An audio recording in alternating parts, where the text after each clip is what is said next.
Ang buhatan sa panglawas sa syudad, may pahigayon sa launching sa garantisadong pambata. Kini naglakip sa mga bata nga nagpangidaron og 1 ka bulan hangtod 6 ka tuig. Niadto Oktubre 14 ning tuiga dito sa Phase 4 Barangay Center, Barangay Rizal. Ang mga mitambong sa hamubong nga programa mao nga mga inahan ug ilang mga anak ang gikan sa daycare center sa Phase 1, 3 ug 4 sa Fatima Village. Ang punong barangay nga si Pasiano Urvido sa Barangay Rizal nag-ingon nga sa ngalan sa barangay gidala niya nga ang serbisyo ngadto sa mga katawhan ug siya na hinaot nga daghang pang-launching nga programa para sa ilang barangay. Ang tulong sa aton barangay is to bring the service nearest to the people.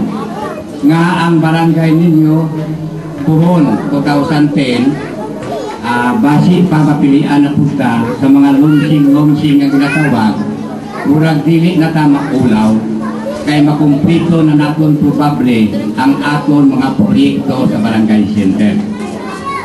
Kapasalamat lang po nga itikaan nila higayon nga gigahinan gyud ang barangay Rizal para maserbisyuhan kamo.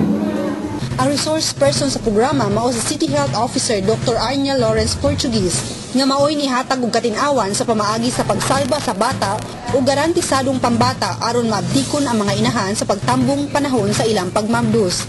Dili na pwede manganak sa hilot. Kinahanglan nga moagi og newborn screening ang bata para malayo sa mga sakit. Breastfeeding para maayo ang panglawas, kumpleto sa bakuna ang bata ug pagplano sa pamilya. Pagkauman sa programa, naghatag ang personnel sa City Health Office og multivitamin zero, deworming tablets ug toothbrush. Ang nakapahimulos niini mao ang mga bata nga nag-eskwela sa daycare center sa Phase 1 nga mokabat sa 31 ka bata, sa Phase 3 33 ug sa Phase 4 sa Fatima Village 37 ka bata. Ang City Health Office mihata og 9 ka mga paagi para sa kasiguruduhan sa pagsalba sa mga bata. Mao ang skilled attendance during pregnancy, delivery and immediate postpartum, care of the newborn, breastfeeding and complementary feeding, micronutrient supplementation and deworming, immunization of children and mothers, integrated management of sick children, child injury prevention and control, birth spacing and proper personal hygiene. Ang atuang department ito, particularly sa atuang City Health Office San Carlos, ang itong gikuan, ipaniguhag ko na mahinsog dito itong kabataan. Mauna, atuang kuan garantisado kong bata kay kuan na ito na mahimsog itong mga kabataan.